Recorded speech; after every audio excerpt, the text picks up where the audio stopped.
Hello viewers. Today, we will show you how to process a payment voucher using SQL accounting software. A payment voucher is used to record payments that aren't related to customers or suppliers. For example, you can use it to document payments like employee salaries. Here is a scenario. When paying an employee's salary, you use the payment voucher to record the total amount, including the basic salary, allowances, and deductions such as SACSO, PCB, EPF and EIS. Let's begin. Starting from the header field, enter the name of the recipient here. Next, you may enter your second description here. For this example, we'll enter month-end August 2025. Then, choose the payment method, either cash or bank. If there are any bank charges, you can enter them here. Click the bank charge button to select a different account code for the bank charge. That's all for the header field. Moving on to the item field. Click on this plus button to insert a record. Select the G/L code.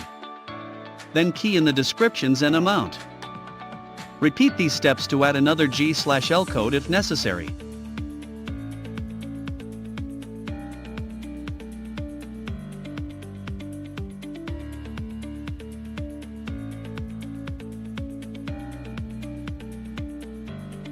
When entering deductions like SACSO, EPF, and EIS, you can directly input them as negative amounts.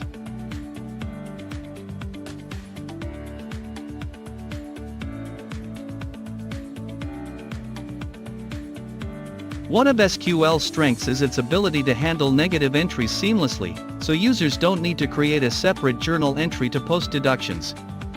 Finally, review the details to ensure everything is accurate, and click Save. And that's it. We've successfully completed a payment voucher. Now, it's your turn. Try these steps and see how quickly you can get the hang of it. Thank you for watching. Subscribe to our YouTube for the latest videos, follow us on Facebook to stay updated, visit our website for important guides. It's so easy.